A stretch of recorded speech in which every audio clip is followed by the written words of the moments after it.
महाराज में परम आराध्य सदगुरु महाराज की जयकार करें। बोलिए श्री सदगुरु महाराज की जय। श्री सदगुरु महाराज की जय। श्री सदगुरु महाराज की जय। अखंड मंडलाकारं व्याप्तं येन चराचरं तत्पदं दर्शितं येन तस्मै श्री गुरुवे नमः। अज्ञानतिमिरान्धस्य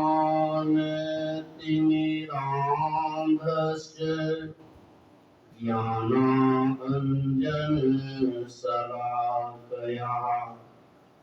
चक्षुरुन्मीलितं येन तस्मै श्रीगुरुवे नमः।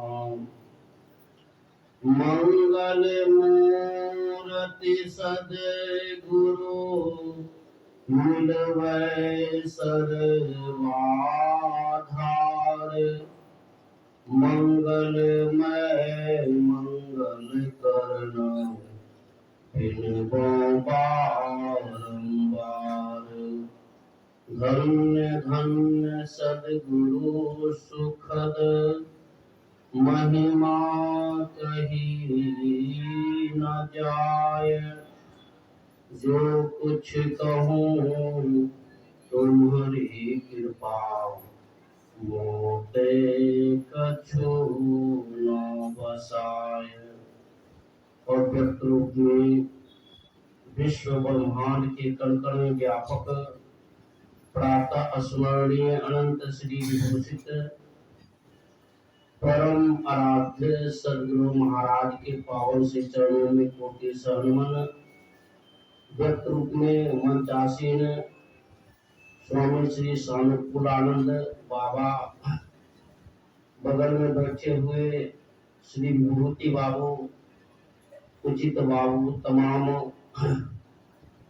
ग्रामवासियों, धर्म प्रेमी सदात्माओं, देवी स्वरूपा भक्तिमती माताओं और बहनों, अभी हम लोग रामचरितमानस द्वितीय सोपान से पाठ श्रवण कर रहे थे।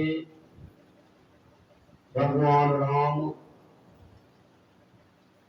को 14 वर्ष का वनवास मिला, साथ में मैया सीता और लक्ष्मण जी भी गए। पहला दिन सिंहेश्वरपुर में, जहाँ उनके मित्र निषाद राज रहते थे, उसी गांव में गांव के बाहर एक पेड़ के नीचे भगवान राम और मैया सीता विश्राम कर बैठे। लक्ष्मण जी खड़े हैं, यह सूचना पूरे गांव में फैल गया। निषाद राज अपने भाई बंधु के साथ भगवान की सेवा में उपस्थित हुए और आग्रह करते हैं कि हमारे गांव को पवित्र कीजिए। भगवान राम कहते हैं 14 वर्ष तक किसी गांव या नगर में मुझे जाने से मनाही है, मैं नहीं जा सकता। कंदमूल फल फूल लाए, भगवान राम भोजन करते हैं। समय व्यतीत हुआ, संध्या होने चला। भगवान राम और मैया सीता उसी पेड़ के नीचे पत्तों का बिछोना बिछाया गया। उसी बिछापन पर भगवान राम और माँ सीता विश्राम करने लगे। लक्ष्मण जी और निषाद राज धनुष बाण लेकर पहराते रहे। जगह जगह पर सेना को नियुक्त कर दिया गया। दृश्य को देखकर निषाद राज के मन में विषाद हुआ। कहा ये दुग्ध फेन के समान मुलायम बिछौने पर सोने वाले आज पत्तों के बिछौने पर सोए। निषाद राज कैकेयी को दोष देने लगे हैं। कैकेयी, तूने अच्छा नहीं किया, हमारे प्रभु को इतना कष्ट देकर। तो बगल में लक्ष्मण जी खड़े थे, उनसे रहा नहीं गया। लक्ष्मण जी ज्ञान वैराग और भक्ति रस में सनी कोमल मधुर वाणी से पुचकार करते रहते हैं। बोले लखन मधुर मृदु वाणी, ज्ञान विराग भगत रस सानी, काहु न को सुख दुख कर दाता, निज कृत कर्म भोग सुनु प्राता।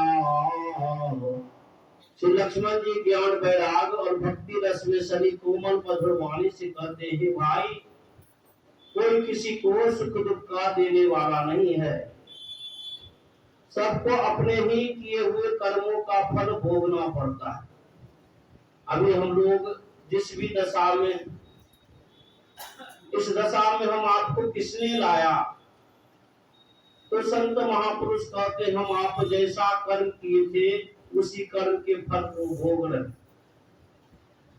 जैसा जैसा हम आप कर्म किए थे उसी के फल को हम लोग भोग रहे।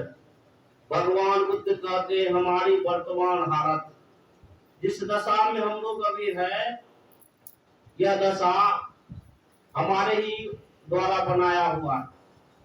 हमारी वर्तमान हालत हमारे विचारों का फल है, उसकी बुनियाद हमारे विचारों से बनी है। अगर मनुष्य अच्छी कल्पना से बोलता है या विचार करता है अथवा कर्म करता है, तो सुख उसके पीछे उसी तरह चलता है जैसे मनुष्य के पीछे उसकी छाया चलती है। अगर मनुष्य बुरी कल्पना से विचार करता है अथवा कर्म करता है, तो दुख उसके पीछे उसी तरह चलता है जैसे बैलगाड़ी के पीछे उसका पहिया चलता है, जो स्वयं उसको खींचता है। कहने का भाव, हम आप जिस भी दशा में, चाहे सुखी है कि दुखी है, विद्वान है कि मूर्ख है, हम आप जैसा जैसा कर्म किए थे उसी कर्म के फल को भोग रहे। इसलिए गोस्वामी तुलसीदास जी महाराज कहते हैं, करो प्रधान विश्व रचि राखा, और जो जैसे करे दासु फल चाखा। भगवान कृष्ण क्या कहते हैं? कर्मण्येवाधिकारस्ते मां फलेषु कदाचन। कर्म किए जा, फल की चिंता मत करे इंसान, और जैसा कर्म करेगा वैसा फल देगा भगवान। यह है गीता का ज्ञान। करे बुराई सुख चाहे, कैसे पावे कोई, रोपे बिलवा नीम का आम कहाते हुए। कोई नीम का गाछ लगाए और सोचे कि आम का फल फले, और संभव नीम का गाछ लगाए है तो नीमे का फल मिलेगा। उसी तरह हम आप जैसा कर्म करेंगे उसी कर्म के फल को हम आपको भोगना पड़ेगा, उसके फल से कोई बचा नहीं सकता। इसलिए गोस्वामी तुलसीदास जी महाराज शरीर को खेत कहते हैं, और भगवान कृष्ण भी शरीर को खेत कहते हैं। क्षेत्रज्ञ चापी मां विद्धि सर्व क्षेत्रेषु भारत। हे भारत, सभी क्षेत्रों में क्षेत्रज्ञ अर्थात जीवात्मा मुझे जान। और गोस्वामी तुलसीदास जी क्या कहते हैं? तुलसी यह तन खेत है, मन वच कर्म किसान। मन भी किसान है, वचन भी किसान है, और कर्म भी किसान है। इसमें फलता क्या, बीज क्या है? तो कहा पाप पुण्य दो ही बीज है, डूबे सो लूने निदान। बाहर के खेत में हम लोग मकई बोते हैं, एक मन मकई छीट दिए तो कितना लाते हैं? मन का मन कुंटल का कुंटल काट कर लाते। दो कुंटल, दो बोरा जो है गेहूं छीट दिए तो कितना लाते? कुंटल का कुंटल काट कर लाते। उसी तरह इस शरीर में थोड़ा सा कर्म करेंगे वो थोड़ा सा ही नहीं, बहुत गुना बन कराएगा। थोड़ा पाप करेंगे तो वह पाप भी बहुत गुना बन कराता है। और थोड़ा सा पुण्य करेंगे तो वह भी बहुत गुना बनकर आता है। भगवान बुद्ध कहते चाहे तुम अंतरिक्ष में चले जाओ, चाहे तुम समुद्र की गहराई में चले जाओ, लेकिन तुमने जो कर्म किया है उस कर्म के फल से तुझे कोई बचा नहीं सकता, कोई बचा नहीं सकता। कर्म के फल को भोगना ही पड़ता है। और वही कर्म, इसलिए गोस्वामी जी कहते प्रारब्ध पहले रचा पीछे रचा शरीर, तुलसी क्यों चिंता करे भजले श्री रघुवीर। उस प्रारब्ध कर्म को भोगने के लिए मनुष्य का शरीर मिलता। इसलिए संत महापुरुष कहते कोई भी कर्म कीजिए तो कर्म करने के पहले सोच लीजिए। जो कर्म करने के पहले सोचते हैं उसको कहते हैं बुद्धिमान, इसका क्या फल होगा। नहीं, जो कर्म करने के पहले सोचते हैं उसको कहते हैं बुद्धिमान, और जो कर्म करते हुए सोचते हैं उसको कहते हैं सतर्क, और जो कर्म करने के बाद पछताते हैं उसको कहते हैं महामूर्ख। एक जंगल था, जंगल में एक भूखा सिंह घूम रहा था भोजन की तलाश में। बहुत घूमा लेकिन उसको भोजन नहीं मिला। दोपहर से संध्या होने चला, बेचारे बहुत परेशान। घूमते घूमते उनकी दृष्टि पड़ी एक गुफा के ऊपर। सोचे शायद इस गुफा में कोई होगा, मार कर खा लेंगे। तो गुफा में प्रवेश करता तो देखता है गुफा खाली है, गुफा में कोई नहीं था। अब सोचने लगे कहाँ जाऊंगा, भर दिन घुमा कुछ नहीं मिला, शायद इस गुफा में कोई रहता होगा, आएगा तो मार कर खा लूंगा। उस गुफा में रहता था एक सियार। हम लोग जानते हैं सियार जो होता है बड़ा बुद्धिमान होता है। उसके आने का समय हो गया, वह आ रहा अपने गुफा की ओर, लेकिन वह बड़ा सावधान सतर्क। देखता है मेरे गुफा में कोई गया, नहीं मेरे गुफा में कोई गया। उसके जाने का पद चिन्ह का निशान है, लेकिन उधर से निकलने का निशान नहीं। इसलिए वह सतर्क हो गया और कहा, सोचने लगा ऐसे गुफा में प्रवेश नहीं करना चाहिए। तो वो रुक कर उस गुफा के बाहर से खड़ा होकर वह कहता है, रे गुफा, मेरे और तुम्हारे बीच यह तय हो चुका है कि जब जब मैं आया करूं तो हमको बड़े आदर से बुला लिया करूं। आज तुम हमको नहीं बुला रहे हो, क्या बात, तुम्हारी बोलती क्यों बंद हो गई। तो सिंह सोचने लगा शायद यह गुफा बोलती भी है, लग रहा है मेरे आने के कारण इसकी बोलती बंद हो गई। तो सोचे अगर यह नहीं बोलती है गुफा तो आया हुआ शिकार लौट जाएगा, क्यों ना गुफा के बदला मैं ही बोल दूं। तो सिंह गुफा के अंदर से कहता, आइए आइए महाराज, आइए आइए, आपका स्वागत, बहुत देर से आपका इंतजार कर रहा हूं। जैसे सुना सियार, उसका तो कान खड़ा हो गया, बाप रे बाप, वर्षों से मैं इस जंगल में रहा, कभी गुफा को बोलते नहीं देखा, आज कैसे बोल रहा है। वह अपना प्राण जान लेकर वहां से भागा। कहने का भाव संत महापुरुष कहते हैं, जो कर्म करने के पहले सुनते हैं उसको बुद्धिमान कहते। यह जीवन बड़ा अनमोल है, भोग तो भोगना ही पड़ेगा, कहीं भी चले जाएंगे उस भोग से हम आप बच नहीं सकते। बड़े बड़े देवता भी आए, उसको भी भोग भोगना पड़ा, जिसको हम लोग अवतारी पुरुष कहते हैं। भगवती और भगवंत जिसको कहते हैं उसको भी कर्म का फल भोगना पड़ा। भगवान राम को भी कर्म का फल भोगना पड़ा, भगवान कृष्ण को भी कर्म का फल भोगना पड़ा। तो हम आप किस खेत के मूली, हम आप किस खेत के मूली है, हम आपको भी भोगना पड़ेगा। महाभारत का प्रसंग है, 10वें दिन अर्जुन जो है शिखंडी का आग लेकर भीष्म पितामह को धराशायी कर दिए, द्रोण के सैया पर टंगे हुए, दोनों तरफ की लड़ाई बंद हो गई। तो वहां जो है घेरे हुए सभी भीष्म पितामह को, और भीष्म पितामह उपदेश दे रहे थे। तो द्रौपदी हंसने लगी खिलखिलाकर, तो वो पूछे, बेटी तू क्यों हंस रही है? कहा पिताश्री दादाश्री यूं ही हंसी आ गई। कहा नहीं बेटी, राजघराने की बेटी यूं ही नहीं हंसती है, जरूर कोई बात। कहा दादाश्री लग रहा है यह ज्ञान आपको इधर आया है। जिस समय मैं बड़ी सभा में बेइज्जत की जा रही थी उस समय आप भी वहां थे, कुछ नहीं बोले। लग रहा है उस समय आपको यह वह ज्ञान नहीं था, वह ज्ञान इसी समय आपको आया। वे क्या कहते बेटी, उस समय भी हमको ज्ञान था, लेकिन मैं उस समय पापी दुर्योधन का अन्न खा रहा था, जिस कारण मेरा रक्त दूषित हो गया। आज अर्जुन के बाण से मेरा रक्त वह दूषित रक्त निकल गया और मैं शुद्ध हो गया। भगवान कृष्ण से कहते हैं पितामह महाराज, मेरे से ऐसा कोई कर्म नहीं बना, मैं अपनी दिव्य दृष्टि से देख रहा हूँ, जिस कर्म का फल मुझे इस बाण के सैया पर सोकर भोगना पड़े। तो भगवान कृष्ण कहते हैं महाराज, 101वें जन्म की कथा बात है।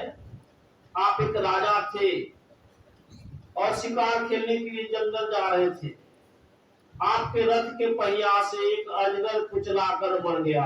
अजगर, आप उस अजगर को जो है उठवाकर एक बबूल के पेड़ पर फेंकवा दिए थे। उस अजगर के शरीर में वह कांटा उलझ गया था, वह अजगर उसी कांटा में तरफ तरफ कर बड़ा था। महाराज, उसी कर्म का फल है कि आज आपको बाण के सैया पर सोना पड़ा। देखिए कब किए थे, कब भोगना पड़ा। संत महापुरुष कहते हैं हम आपको भी भोगना पड़ेगा। इसलिए कर्म के फल से अगर बचना चाहते हैं तो हमारे ऋषि कहते यदि शैल समम पापम, यदि शैल समम पापम विस्तृणम बहुयोजनम विद्यते ध्यान योगेन नान्यो भेद कदाचन। कई योजन तक फैला हुआ पहाड़ के समान यदि पाप हो, कई योजन बहुत योजन हो सकता है, उसमें कोई सीमा नहीं पाने की। 2 योजन 4 योजन 10 योजन बहुत योजन हो सकता है। इतना बड़ा पाप कैसे खत्म होगा? तो ऋषि कहते विद्यते ध्यान योगेन, जब तक हम लोग ध्यान नहीं करेंगे तब तक पाप खत्म नहीं होगा। परम संत बाबा देवी साहब कहते थे जिस तरह लाह से लपेटी हुई लकड़ी है, उसको कोई आग के नजदीक ले जाए तो क्या होगा?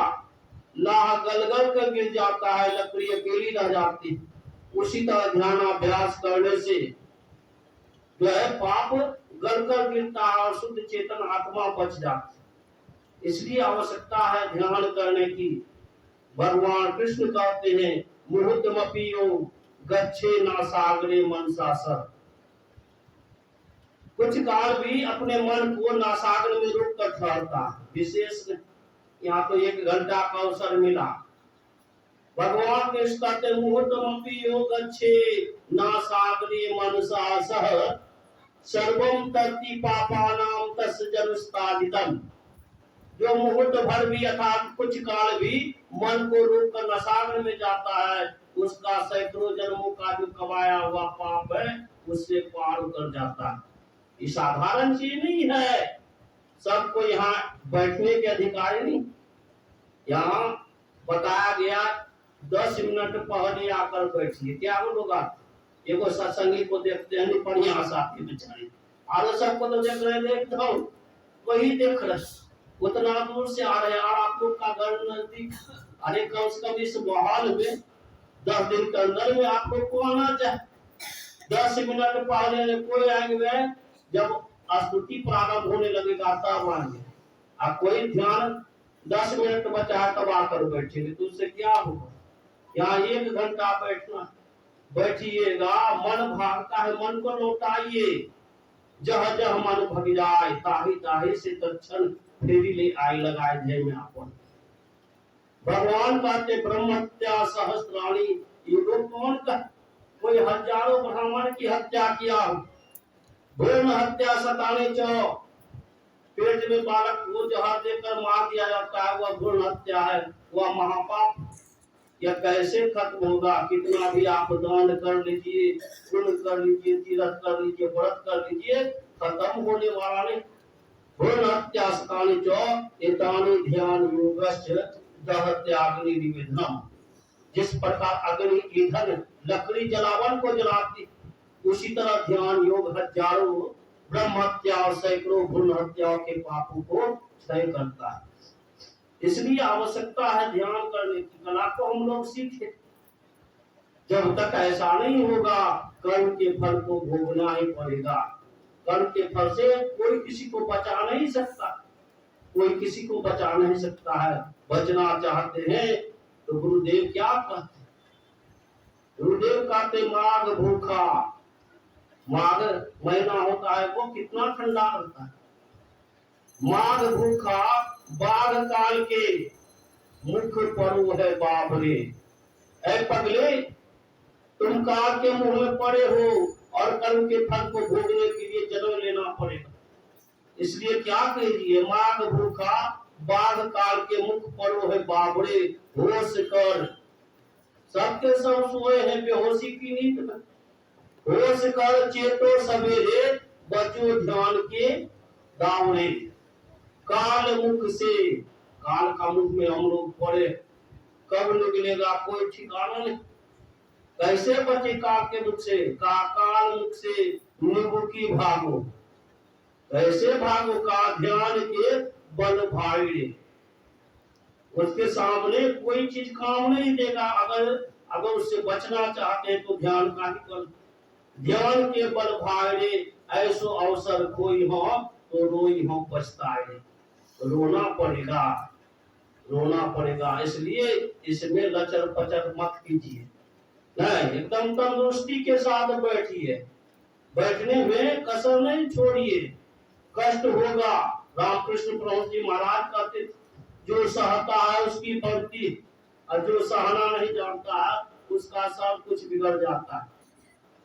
इसलिए सहने की कला जानी है। कमर दुखाएगा, पीठ दर्द करेगा, पैर दर्द करेगा, लेकिन उससे उकताना नहीं। संत महापुरुष बैठते थे, खूब बैठते थे। अभी हम लोग तो अभ्यास कर, गुरु महाराज कितना बैठे। भगवान बुद्ध 52 दिन तक बैठे रह गए। रामकृष्ण परमहंस जी महाराज 36 दिन तक बैठे रह गए। जब तक वो अवस्था नहीं आएगी तब तक हम आप कर्म के फल से बच नहीं सकते। कर्म के फल से बचना चाहते हैं तो कर्म मंडल को पार कीजिए। जब तक रहेंगे, यहाँ रहेंगे, भोगना ही पड़ेगा। गुरु महाराज को भी कर्म का फल नहीं छोड़ा। उनको हर्निया का ऑपरेशन हुआ, हम लोग जानते हैं। हर्निया का ऑपरेशन, डॉक्टर के यहाँ ले गए। डॉक्टर का हुजूर, इसके लिए आपको जिस जगह पर ऑपरेशन होना उस जगह को चीर फाड़ करना पड़ेगा और बहुत कष्ट होगा। इसलिए उस कष्ट से बचने के लिए दवाई है, दिखाई दवाई है, क्लोरोफॉर्म आपको सुझाया जाएगा।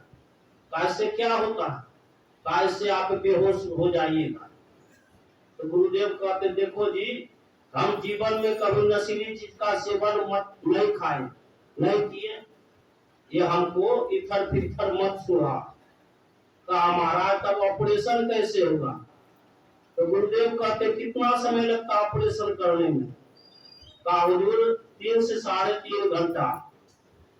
गुरु महाराज आंख बंद कर लिए और कहते, तुम लोग अपना काम करो। अब सभी डॉक्टर डरे हुए बिना इधर सिखाए कि पहला पेशेंट जिनका ऑपरेशन करना पड़ेगा। आदेश है गुरु महाराज का, इसलिए डर डर कर सब जो है ऑपरेशन प्रारंभ किए। अब गुरु महाराज आंख बंद किए और निकल गए। दादू जाने ना कोई, संतन की गति हुई।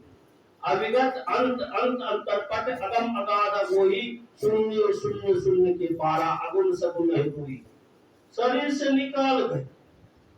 इधर आप कुछ भी कीजिए, शरीर को कुछ होने वाला नहीं। डॉक्टर जो है अच्छे ढंग से ऑपरेशन किए। ऑपरेशन जब हो गया तो सभी डॉक्टर जो है चिंतित। नस नाड़ियां सब बंद है, दिल का धड़कन बंद है, श्वास प्रश्वास की गति बंद। सब डॉक्टर भयभीत हो गए। आखिर क्या हो गया महाराज जी को? कुछ नहीं बोल रहे। अगर कुछ हो गया इनको तो इनका हजारों की संख्या में भक्त लोग है, बड़ी बदनामी होगी। सब मने मन दुखी है। एकाएक गुरु महाराज आंख खोलते और कहते क्या जी ऑपरेशन हो गया? कहा हजूर ऑपरेशन हो गया। श्री सद्गुरु सभी डॉक्टर कहते हैं पहले हम लोग मनुष्य का ऑपरेशन करते थे, आज हम लोग साक्षात भगवान का ऑपरेशन किए। यह मौज सबके अंदर में नहीं हो।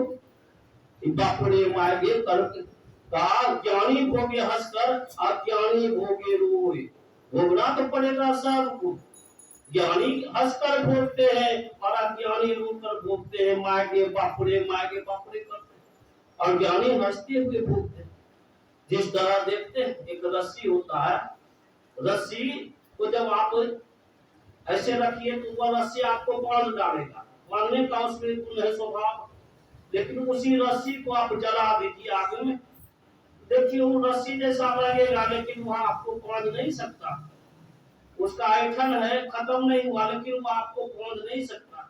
उसी तरह ध्यानाभ्यास करने से वह जो कर्म वह जल जाता है, वह आपको बांधने का नहीं, आप उससे बच जाएंगे। इसलिए आवश्यकता कि दोनों से ऊपर उठिए। सुन रहे थे पाप और पुण्य दोनों दुख का कारण, इससे ऊपर उठना चाहिए। एक छोटा सा प्रसंग है। एक राज्य में एक राजा साहब बैठे हुए थे, रात्रि का समय था और कोई लड़की रो रही थी। तो राजा जो है अपने सिपाही को भेजे और पता लगवाया कि कौन रो रही है। तो कहा एक लड़की रो रही है, उसको ससुराल जाना है इसलिए रो रही है। तो पूछा उसके रोने का कारण क्या है? तो कहा उसके रोने का कारण उसका पति इसलिए रो रही। तो राजा कहे वो पति ही लड़की के रोने का कारण है, इसलिए जितना पति है संसार में सब पति को फांसी पर चढ़ा दिया जाए ताकि किसी लड़की को रोना ना पड़े। मंत्री कहे महाराज इसके लिए समय चाहिए, जगह चाहिए, कोई धन चाहिए। काले जाओ कितना धन चाहिए, कितना जगह चाहिए, दे दिए। मंत्री गए और एक बहुत बड़ा फील्ड में जो है हजारों की संख्या में सोना का सूली गाड़े, लाखों की संख्या में लोहे का सूली गाड़े और करोड़ों की संख्या में लाखों की संख्या में चांदी का सूली गाड़े, करोड़ों की संख्या में लोहे का सूली गाड़ी और राजा को ले गए दिखाने के लिए। देखिए हुजूर ठीक है ना। तो राजा देखते देखकर आश्चर्य करने लगे। राजा कहते अरे ये सोना वाला सूली लोहा वाला सूली से ही काम चल जाता, ये चांदी वाला सोना वाला सूली क्यों लगाया? कहा महाराज आप नहीं समझते, इसमें कुछ प्रतिष्ठा का ख्याल रखा गया। का प्रतिष्ठा, सूली में प्रतिष्ठा कहा महाराज? यह जो देख रहे सोना वाला सूली, यह आप जैसे राजा के लिए गाड़ा गया, क्योंकि आप भी किसी के पति न। चांदी वाला सूली देख रहे हमारे जैसे मंत्री के लिए गाड़ा गया, क्योंकि हम भी किसी के पति। लोहा वाला जो सूली देख रहे हैं साधारण जनता के लिए लगाया गया। राजा जैसे सुना का हटाओ जल्दी सारे सूली को खाओ जल्दी। तो कहने का भाव सुख भी बंधन का कारण है, दुख भी बंधन का कारण है। इन दोनों से ऊपर उठने के लिए संत महापुरुष कहते ध्यानाभ्यास करना पड़ेगा। बहुत ध्यान करते करते उस अवस्था की प्राप्ति होती, उसको पाने के बाद जीव निहाल हो जाता।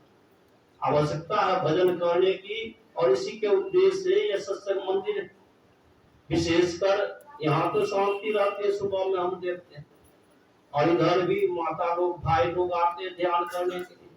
हमारे राम बालक बापू एक संस्कार बना दिए, और संस्कार नहीं टूटने पाए। आप लोगों से विनती है, निवेदन है, इसी तरह आप लोग ध्यान भजन सत्संग करते रहे और मिलजुल कर रहे, प्रेम के साथ रहे, आश्रम का विकास हो। इन्हीं शब्दों के साथ बोलिए श्री सद्गुरु महाराज की जय।